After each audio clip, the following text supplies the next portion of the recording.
And here's where you see here's the monkey statues things here, as you can see with the inscriptions. The stone's embrace, the wheel of heaven will turn. Soon the light from its watery grave. Here's where Laura looks in the inscription on the.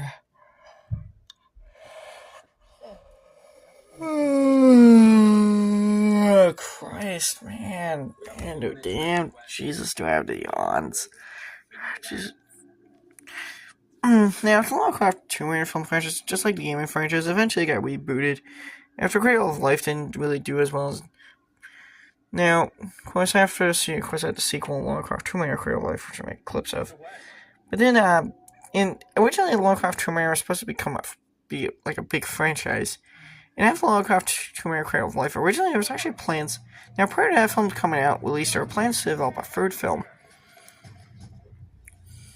And allegedly, however, after the release of Tomb Raider Cradle of Life, Angelina Jolie was kind of reluctant about returning as Lovecraft. I mean, look, she just didn't really like Lovecraft Tomb Raider Cradle of Life and how it turned out. And also, she kind of wanted a break from playing the role. And she suggested they should. And Jan de Bont, who had directed Lovecraft Tomb Raider Cradle of Life, had no desire to direct a third film. So,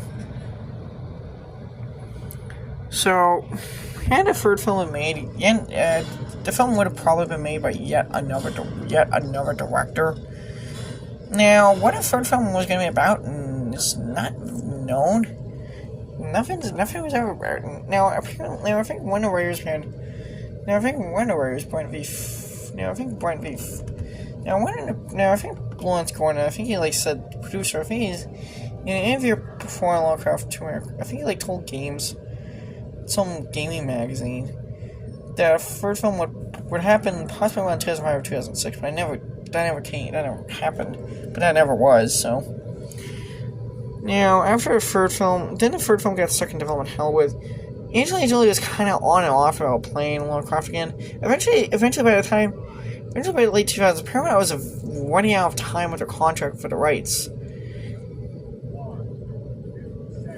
And on top of that, Idaho still the rights holding behind the Lovecraft Tomb Raider property is also facing a lot of financial struggles, with Lovecraft Tomb Raider basically being the only bright spot that they had in the late 2000s, as they were suffering from a lot of gaming flops that were actually killing them as a publisher. And eventually, they were acquired by Square Enix, and by 2000, however, I was being kind of